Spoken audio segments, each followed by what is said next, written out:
Imagine planning the perfect act of revenge for 2 years, not in anger, not in haste, but in silence, in secret, hiding your grief so completely that the world believes you've given up, that you've become a drunk, a coward, a disgrace.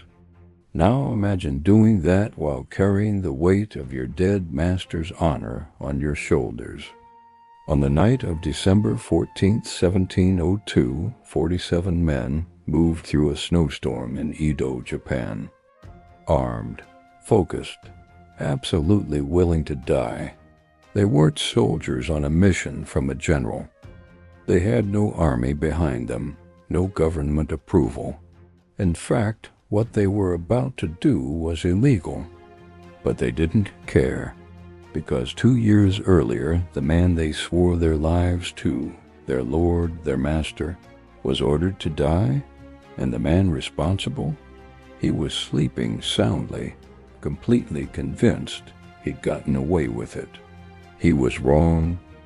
To understand what happened that freezing December night, we need to go back to feudal Japan, specifically to the Edo period, a time of rigid social order, strict samurai codes, and a government that ruled with an iron hand. It's 1701. Japan is at peace. The Tokugawa shogunate has maintained control for nearly a century, and with that control comes a strict set of rules that governed everything from how you dressed, to how you spoke, to how you were allowed to die. At the center of our story is a man named Asano Naganori, a young, honorable lord from the Aka domain in western Japan. He has been summoned to Edo Castle to perform ceremonial duties for the imperial envoys, a prestigious but complicated assignment that required knowledge of rigid court etiquette.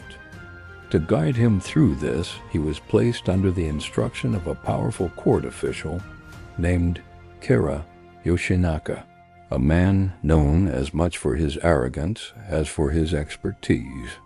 And here is where everything begins to fracture. What exactly happened between Asano and Kira inside the walls of Edo Castle remains, to this day, somewhat unclear. Some historians believe Kira demanded bribes that Asano refused to pay. Others suggest it was a slow accumulation of public humiliations, insults delivered with a smile, condescension dressed up as instruction. Whatever the cause, on April 21st, 1701, Asano snapped. He drew his blade inside Edo Castle, one of the most forbidden acts imaginable, and attacked Kira, wounding him slightly before being restrained. In the Edo period, that act had only one consequence. Drawing a weapon inside Edo Castle was not just a crime. It was a catastrophic violation, the kind that couldn't be forgiven, negotiated, or softened. That same day, without a formal trial, without hearing Asano's side, the shogunate issued its judgment. Lord Asano was ordered to commit seppuku, ritual suicide, before sunset. He obeyed, honorably, quietly. Kira Yoshinaka? He received no punishment at all, not a reprimand, not a fine, nothing. To Asano's samurai, this wasn't justice. This was a humiliation layered on top of a tragedy. Their lord was dead, his name disgraced, and the man who had provoked him walked free.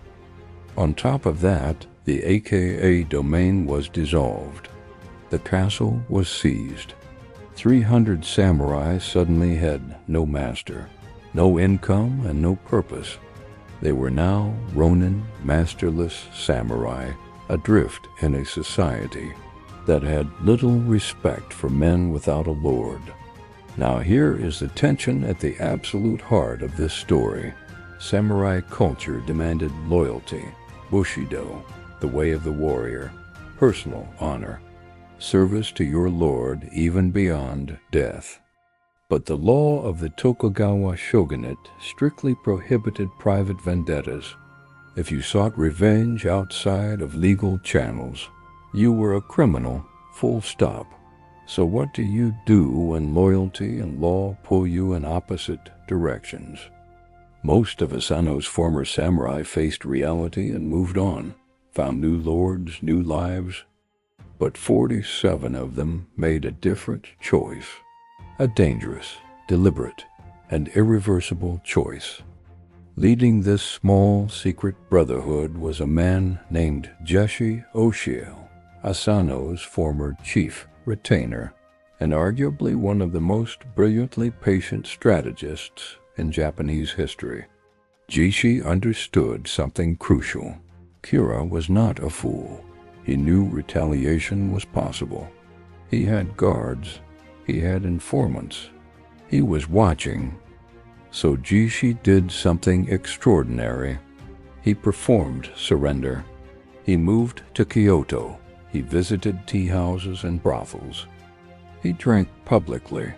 He behaved like a man who had completely abandoned his honor, a broken, pathetic shadow of a samurai. When Kira's spies reported back, the message was clear. These men pose no threat. Meanwhile, in secret, the 47 were training, communicating through coded messages, acquiring weapons and disguising them as everyday goods, mapping Kira's compound in Edo, planning every detail of an assault that had to succeed on the first attempt, because there would be no second chance. The wait stretched to nearly 2 years. 2 years of pretending not to care. 2 years of swallowing grief, while the man responsible for their master's death lived comfortably. One of Aishi's own family members reportedly disowned him in shame, because even they believed the act was genuine. That is the kind of commitment this required. Not rage, not recklessness. Pure, disciplined, ice-cold patience. December 14th, 1702, a snowstorm settles over Edo. In the darkness, 47 Ronin gather outside Kira Yoshinaka's residential compound. They split into 2 groups, one for the front gate, one for the rear. Ōishi gives a signal. They move. The assault is swift, surgical, and overwhelming. Drums are beaten to warn the neighborhood, not to cause panic, but to show transparency. This was not a murder in the shadows. This was a declaration. Kira's guards fight back, but they are outmatched. The Ronin had prepared for nearly 2 years for this courtyard, these walls, this night. Within a short time, the compound is theirs. But Kira himself is missing. They search frantically, outbuildings, storage rooms, servants' quarters. Then, behind a secret panel in a small courtyard structure, they find him, huddled, hiding, trembling. Ōishi knelt before him and, showing one final gesture of respect, offered him the chance to die as a samurai, to commit seppuku with the same short blade that Asano had used to die. Kira refused, or perhaps could not. So Ōishi did it himself, taking Kira's head cleanly, completing what honor had demanded for 2 agonizing years. They then walked together, 47 men carrying their lord's enemy's head through the winter streets of Edo, to the temple where Asano was buried. They laid it before his grave. Their duty was done. The 47 Ronin turned themselves in to the authorities immediately after. They made no attempt to flee. No excuses. They had known this moment was coming from the very beginning. The shogunate was caught in a painful dilemma. These men were criminals. They had carried out an illegal vendetta in defiance of the law.